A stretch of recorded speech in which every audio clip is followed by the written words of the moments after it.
નમસ્કાર વિદ્યાર્થી મિત્રો, ફોર યોર એક્ઝામ યુટ્યુબ ચેનલમાં આપનું હાર્દિક સ્વાગત છે।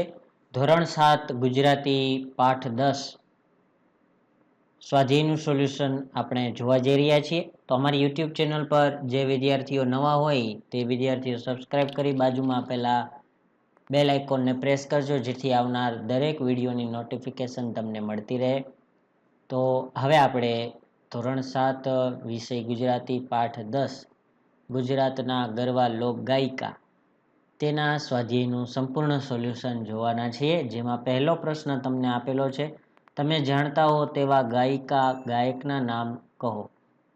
હું જાણતો હોઉં તેવા ગાયિકાઓમાં દિવાળીબેન ભીલ, અનુરાધા પૌંડવાલ, અલકા યાજ્ઞિક, નેહા કક્કર, સુનિધિ ચૌહાણ, શ્રેયા ઘોષાલ તથા ગાયકોમાં સોનુ નિગમ, કુમાર સાનુ, મનહર ઉદાસ, ઉદિત નારાયણ, હિમેશ રેશમિયા, કૈલાશ ખેર, અનુ મલિક, અરવિંદ બારોટ વગેરે છે।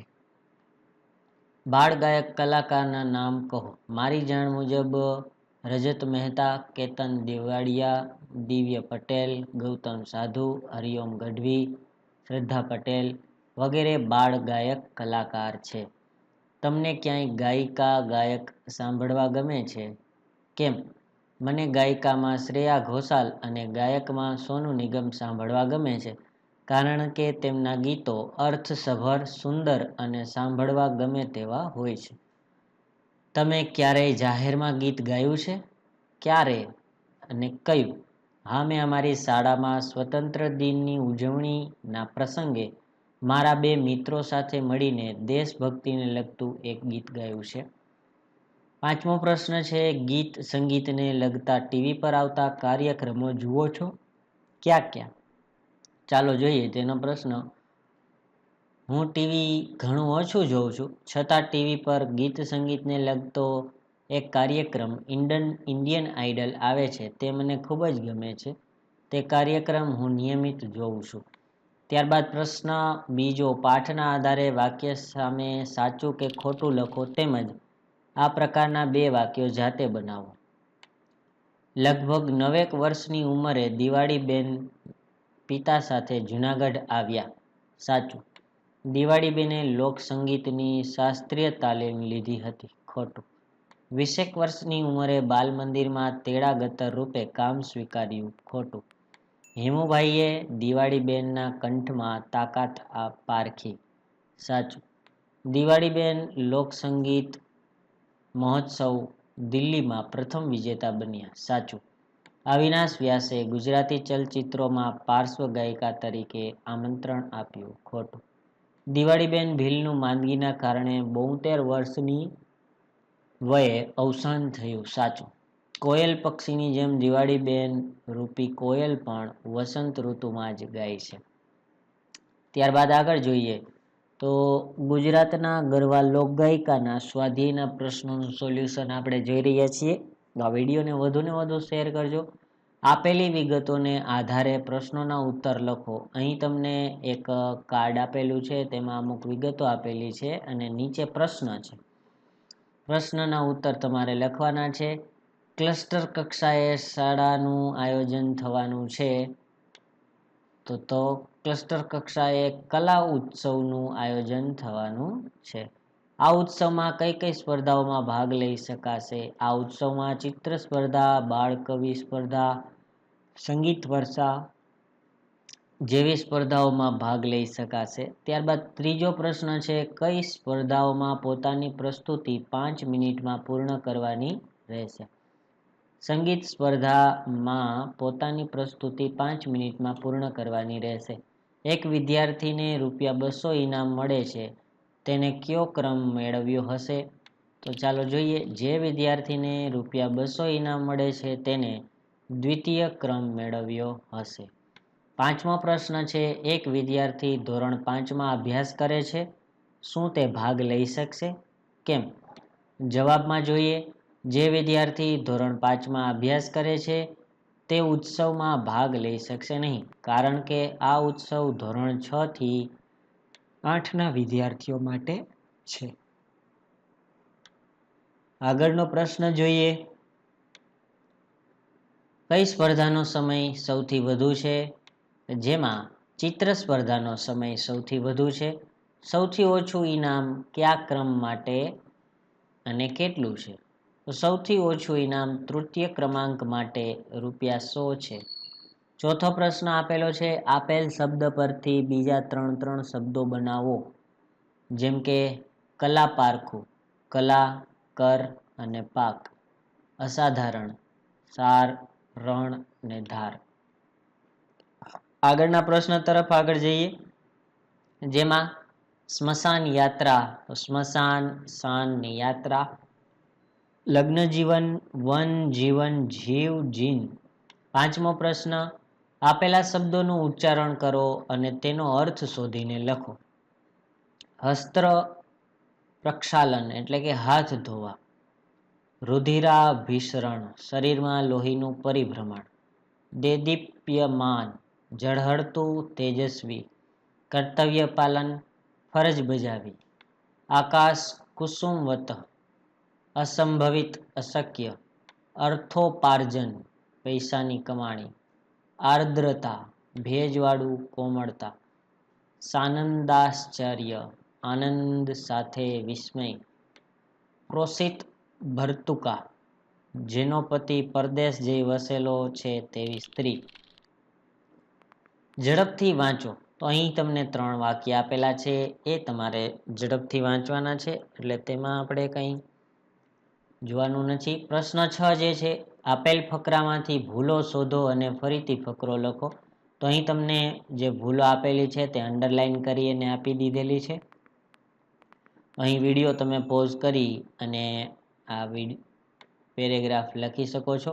ઉદાહરણ મુજબ જુદી જુદી રીતે કલાત્મક અક્ષરાંકન કરો. જેમ કે અહીં તમને તમારા હાથેથી લખવાના અક્ષરો કયા કયા પ્રકારના અક્ષરોથી આ વાક્ય લખી શકાય છે, તો તમારે તેમાં ચિત્ર શિક્ષકની મદદથી આ એક્સરસાઇઝ કમ્પ્લીટ કરવાની રહેશે.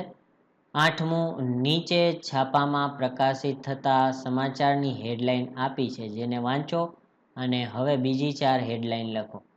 ચાલો જોઈએ, જેમાં ચાંદા મામાને ઘરે ભારત 55 લાખ કિમી અંતર કાપી ચંદ્રના દક્ષિણ ધ્રુવ પર ઉતરનારનો ભારત પ્રથમ દેશ.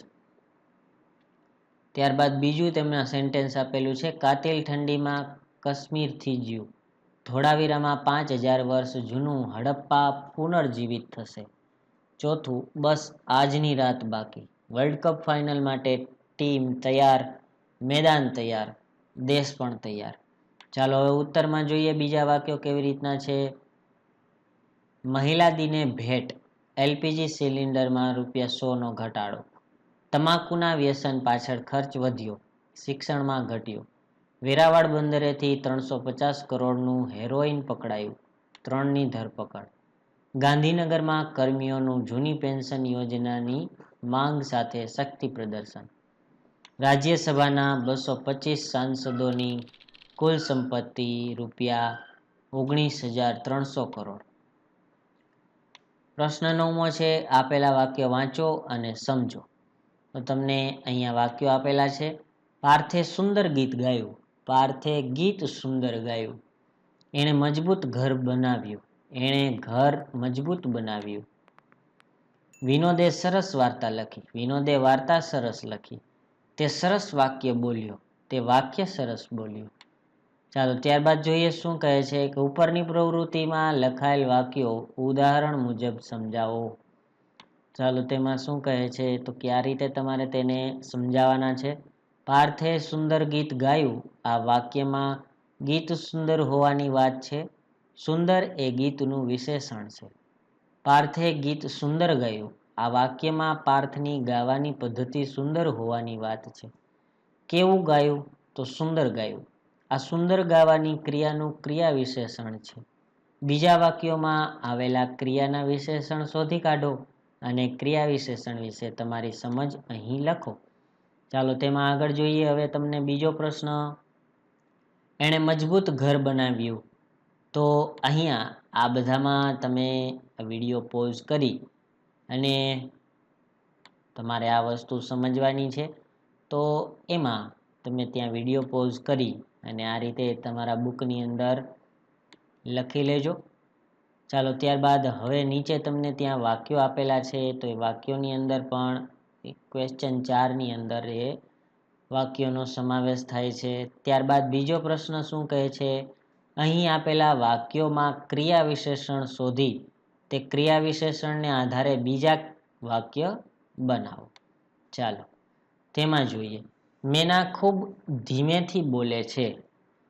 ક્રિયા વિશેષણ છે ખૂબ ધીમેથી, તેની નીચે અંડરલાઈન કરજો વિદ્યાર્થી મિત્રો. કૃષ્ણએ ઝડપથી ચાલવા માંડ્યું. ઝડપથી નીચે અંડરલાઈન. આજે પણ એને ઘણું મોડું થયું. એટલે તેમાં તમારે ઘણોની નીચે અંડરલાઈન કરવાની છે. શું થાય છે તે જોવા એણે નજર ઝીણી કરી. તો અહીં ઝીણી નીચે અંડરલાઈન. મારો ઘોડો ઘમઘમ ચાલે છે. તો ઘમઘમની નીચે અંડરલાઈન કરવાની. તોફાની આખલો પણ ત્યાં ધીમો પડ્યો. ધીમો છે ત્યાં આપણે અંડરલાઈન કરવાની રહેશે. હવે તેવા બીજા વાક્યો આપણે બનાવેલા છે, તે આપણે હવે આગળ જોઈએ. તે ખૂબ ધીમેથી પસાર થયો. રવિએ ખૂબ ઝડપથી ખાધું. દરિયા કિનારે એ ઘણો રખડ્યો. ખોડામાં પાણી પીવા એણે ધાર ઝીણી કરી. મુન્ની ઘરમાં ધમધમ ચાલે છે. ખૂબ થાક લાગતા તે ઝાડ પાસે ધીમો પડ્યો. ત્યારબાદ આગળ જોઈએ, તો જેમાં ખાલી જગ્યા પૂરો. ચાલો જોઈએ એમાં શું કહે છે, પવન ખાલી જગ્યા વાતો હતો. વર્ગના બીજા મિત્રો સાથે તમારા ઉત્તર સરખાવો. એટલે અહીંયા એક્સરસાઇઝ છે, તમારે બધા વિદ્યાર્થીઓએ સાથે મળીને સોલ્વ કરવાની છે, જેમાં તમારે અલગ અલગ ક્રિયા વિશેષણો મૂકી અને બીજા વિદ્યાર્થીઓએ કયા કયા પ્રકારના ક્રિયા વિશેષણો વાપર્યા છે તે તમારે વર્ગમાં તપાસવાનું છે. અને ત્યારબાદ હવે પ્રશ્નોના ઉત્તર જે તમારે પરીક્ષાની અંદર પૂછાઈ શકે એવો તેવા હોય છે.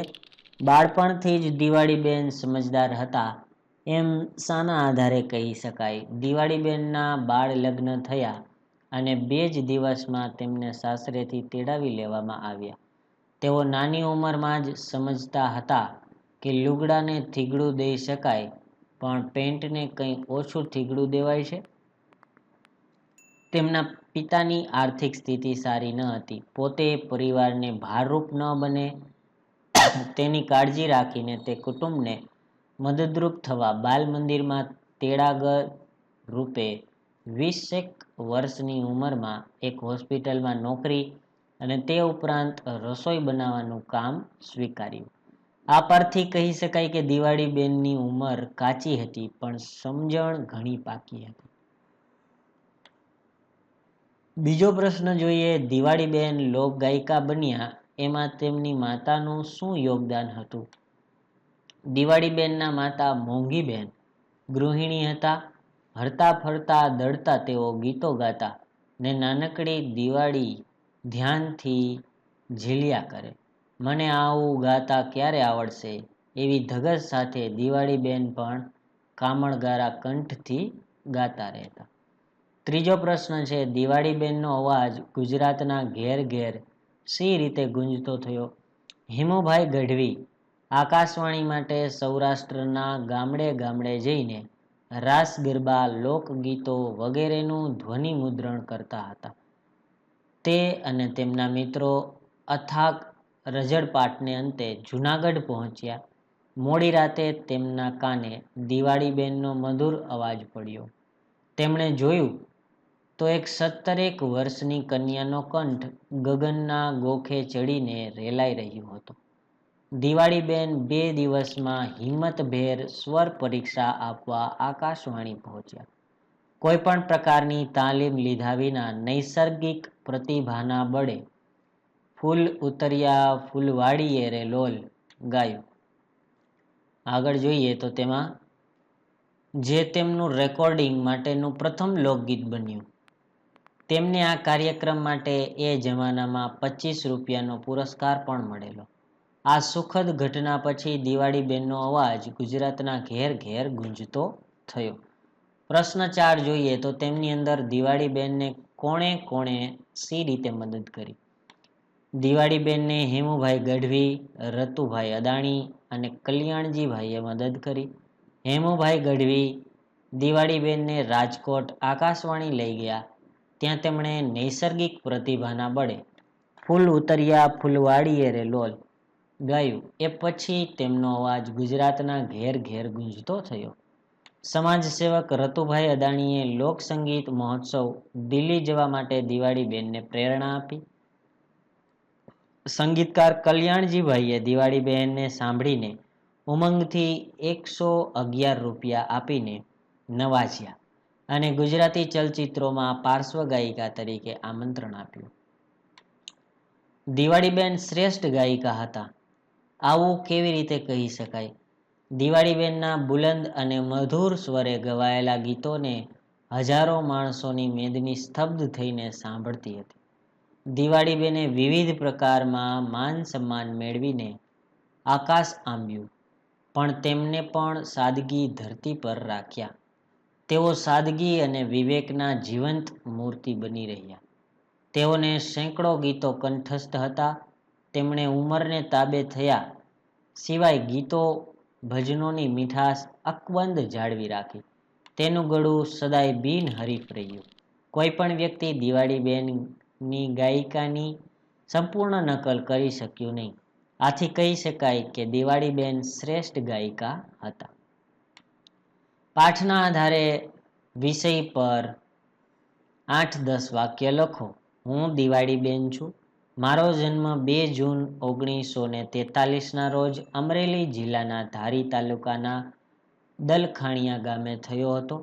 મારી મૂળ અટક લાઠિયા હતી. મારા પિતા પુંજાભાઈને રેલવેમાં નોકરી મળવાથી અમે જુનાગઢ મુકામે આવ્યા. ત્યારે મારી ઉંમર 9 વર્ષની હતી. મારા માતા મોંઘીબેન, જે ગૃહિણી હતા, તે હરતા ફરતા દળતા ગીતો ગાતા ને હું ધ્યાનથી તે ઝીલીને મારા કંઠે ગાતી. મારા લગ્ન થયા. કંઈક વાંધો પડતા મારા પિતાએ 2 દિવસમાં મને સાસરેથી પાછી તેડાવી. ત્યાં મેં 2 દિવસનું લગ્ન જીવન ગાળ્યું. પિતાની સ્થિતિ સારી ન હતી, તેથી કુટુંબને મદદરૂપ થવા મેં બાલમંદિરમાં તેડાગર રૂપે, હોસ્પિટલમાં તેમજ રસોઈ બનાવવાના કામ કર્યા. આગળ જોઈએ તો એમાં હેમુભાઈ ગઢવી અને આકાશવાણીમાં લઈ ગયા. ત્યાં મેં મારું પહેલું લોકગીત રજૂ કર્યું ને મારો અવાજ ગુજરાતના ઘેર ઘેર પહોંચ્યો.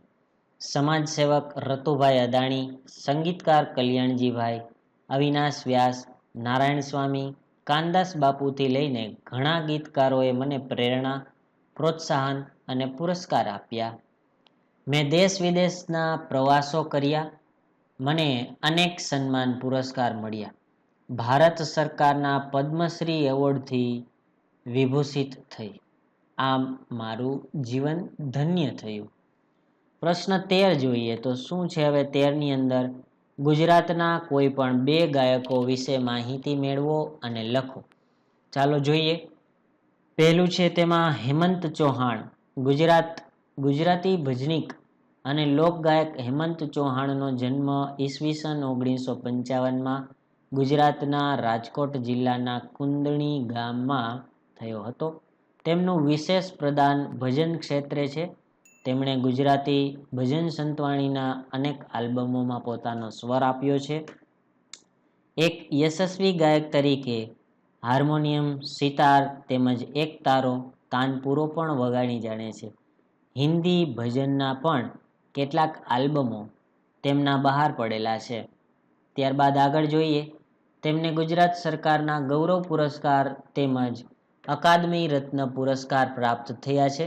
તેમણે USA, UK, જાપાન, ફ્રાન્સ જેવા દેશોમાં કાર્યક્રમો આપીને આપણી સંસ્કૃતિ, સંસ્કારોનો બહોળો ફેલાવો કર્યો છે.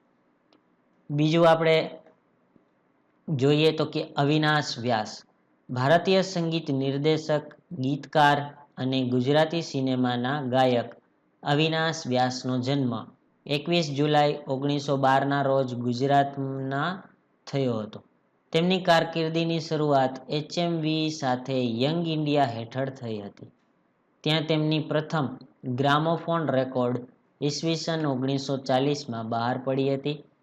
તેમણે 190 હિન્દી અને ગુજરાતી ચલચિત્રો માટે 1200 ગીતોને સંગીતબદ્ધ કર્યા હતા. તેમણે સંગીત આપેલા કુલ ગીતોની સંખ્યા 10,000 જેટલી થાય છે. તેમણે ભારતના મોટા ભાગના સંગીતકારો સાથે કામ કર્યું હતું. સુગમ સંગીત ઉપરાંત તેમણે ગુજરાતી ચલચિત્રોમાં પણ સંગીત આપ્યું હતું. કનૈયાલાલ મુનશીએ ભારતીય વિદ્યાભવનના સંગીત વિભાગના વડા તરીકે નિયુક્ત કર્યા. ગુજરાત રાજ્ય સંગીત નૃત્ય અકાદમીએ તેમને ગૌરવ પુરસ્કાર એનાયત કર્યો હતો.